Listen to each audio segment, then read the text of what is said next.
Saudara, publik sepak bola menaruh harapan besar pada nahkoda baru PSSI Erick Thohir. Apa langkah utama yang harus dilakukan untuk membenahi sepak bola tanah air? Kita akan berbincang dengan pengamat sepak bola Anton Sanjoyo. Kita juga sebelumnya sudah mengundang Ketua Umum PSSI Erick Thohir, Wakil Ketua Umum PSSI Ratu Tisa maupun Wakil Ketua Umum PSSI Zainuddin Amali. Namun belum bisa bergabung dalam perbincangan ini. Saya ke Bung Joy. Bung Joy, selamat malam. Selamat malam. Bung Joy, saya mau minta tanggapan Anda dulu. Kali ini ketum sampai waketumnya dipimpin menteri. Bagaimana Anda melihat PSSI ke depan? Pertama, terutama untuk Menpora ya, ini memalukan buat saya karena dia kan harusnya bapak dari semua cabang olahraga. Tapi dia didorong bahkan oleh presiden untuk bisa jadi wakil ketua umum PSSI. Buat saya ini buat bencana bagi keolahragaan nasional. Bagi sepak bola mungkin akan ada akses yang lebih banyak, akses politik, akses finansial. Tapi buat olahraga yang lain, buat saya bencana. Dan Indonesia olahraganya bukan cuma sepak bola. Sepak bola itu lebih banyak pencitraan, bahkan pencitraan presiden pun pakai sepak bola. Dan sekarang saya berasumsi bahwa Erick Thohir sebagai Menteri BUMN akan 4 tahun.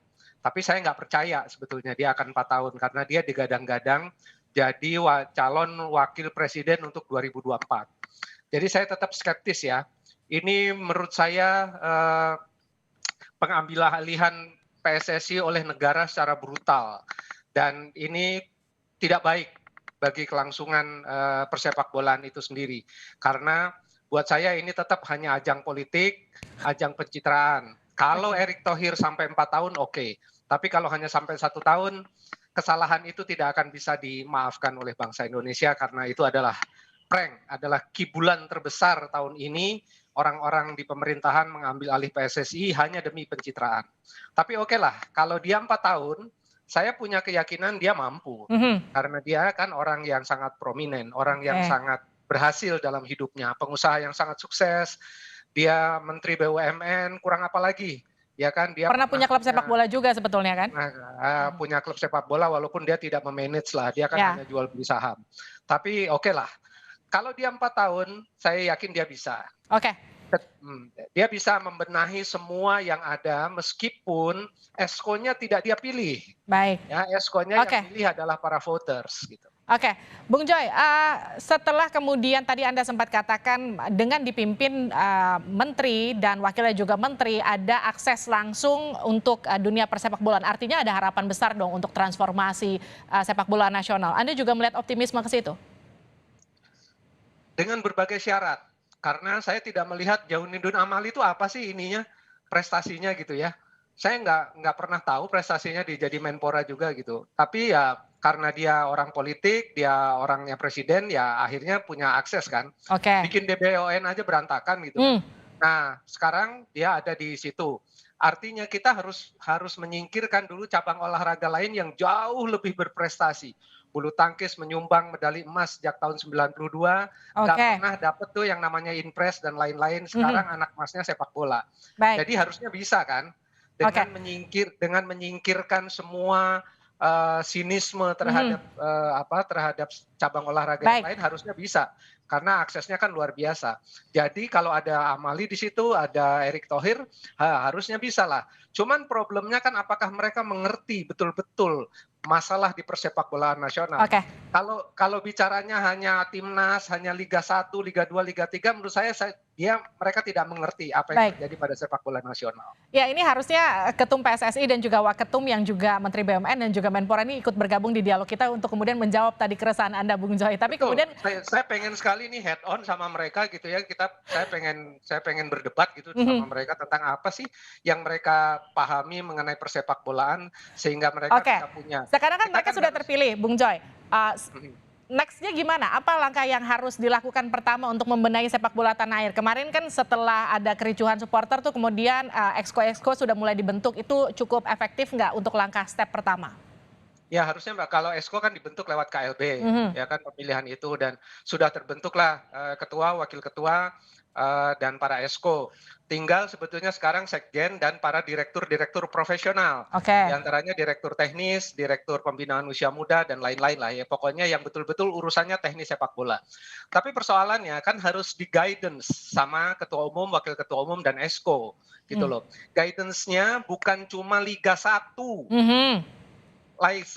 Guidance-nya bukan cuma Liga 2, Liga 3. Saya ibaratkan gini loh, kita ini mau membuat, bangsa Indonesia ini kelasnya kelas di universitas di Harvard, Mmm. gitu ya, atau universitas terbaik. Kita bicara di level universitas terus, tapi Oke. nggak pernah ngomong TK-nya di mana, SD-nya di mana, SMP-nya di mana. Oke.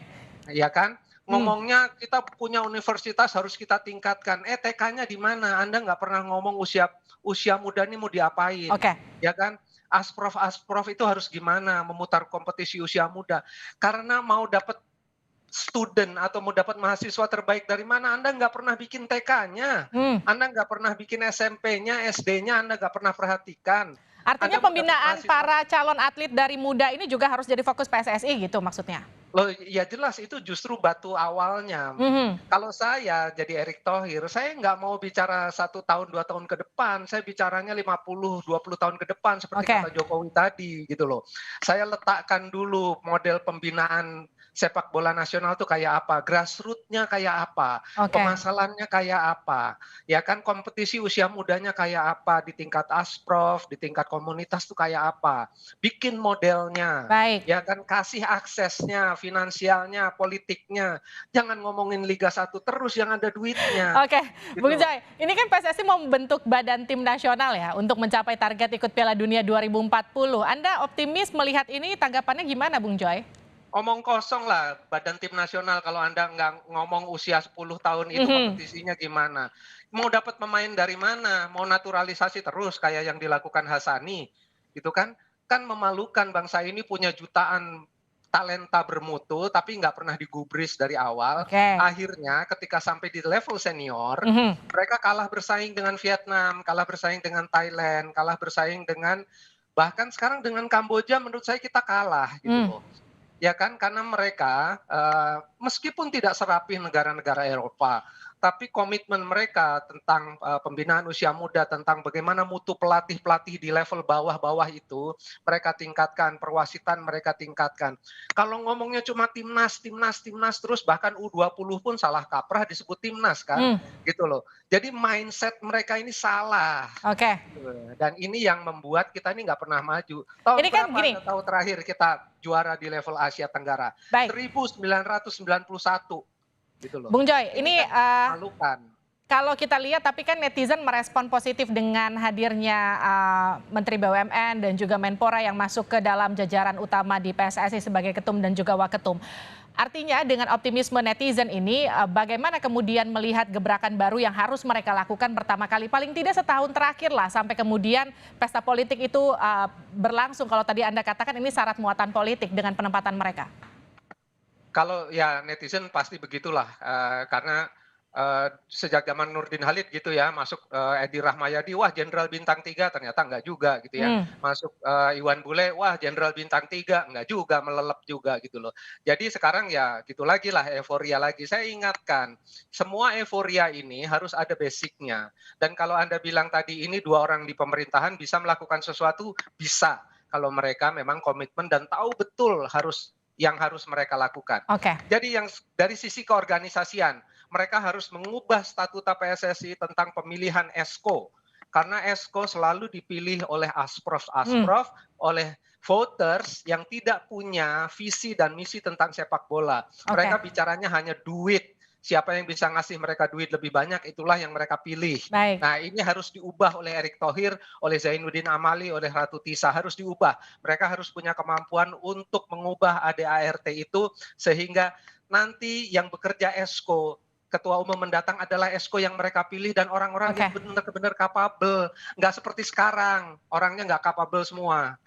Baik, terima kasih Anton Sanjoyo bergabung di Sapa Indonesia Malam. Terima kasih Bung Joy. Sama-sama.